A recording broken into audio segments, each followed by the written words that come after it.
Bonjour chers amis, aujourd'hui je vais parler de précautions standards lorsqu'on fait un isolement chez un malade. Parfois on a besoin soit de précautions type complémentaire aérien, PCA, soit le PCC, parfois les deux en même temps. Le PCA c'est les précautions complémentaires type aérien. On a deux types, soit aérien, soit gouttelette.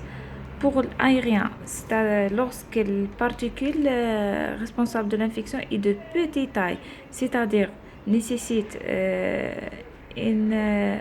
la contamination, même si la distance est supérieure de 1 mètre et même si le contact n'est pas prolongé. Même si inférieur de 1 heure, il y a le risque. Comme les particules responsables sont surtout tuberculose pulmonaire, la rougeole, le varicelle isona. Varicelle isona, c'est précaution type complémentaire aérien et type contact aussi. Maintenant, quelles sont les précautions? Les précautions, chambre individuelle, porte obligatoire de FFP2 avant l'entrée de la chambre par les soignants, limitation de déplacement du patient et porte un masque chirurgical par le patient. Donc FFP2 pour le soignant et masque chirurgical pour le patient. Pourquoi? Parce que le masque chirurgical sert à protéger les autres. Le malade il est déjà malade. Donc, mais il ne faut pas contaminer les autres. C'est pour ça qu'il porte un masque chirurgical. FFP2 sert à protéger celui qui porte. D'accord? Pour les précautions type gouttelette, ici, le particule est un peu plus grand. Le risque ici, si la distance est inférieure de 1 mètre et si le contact est prolongé, c'est-à-dire supérieur d'1 heure. Comme le cas dans méningocoque, la grippe, adénovirus, le virus respiratoire syncytial, coqueluche, diphtérie, scarlatine, mycoplasme, les orions et la rubéole. Ici, les précautions, c'est toujours chambre individuelle, porte un masque chirurgical par le patient, limitation du déplacement du patient et porte un masque chirurgical par le patient. Donc le masque chirurgical pour le soignant et pour le patient aussi. On arrive à précaution complémentaire type contact.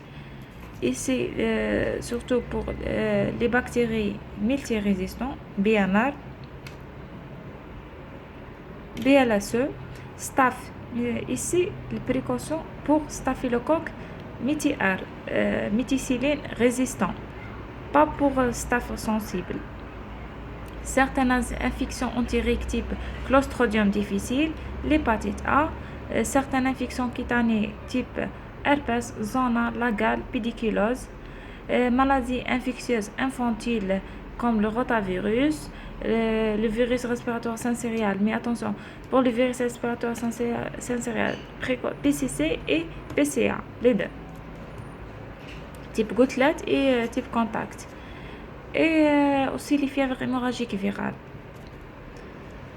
Pour les précautions, chambre individuelle, sur blouse par les soignants, un gant à usage unique par les soignants, l'hygiène des mains par un produit hydroalcoolique avant et après entrer de la chambre, ou bien avant et après faire n'importe quel geste, examiner le malade, ou bien il faut l'hygiène des mains avant et après.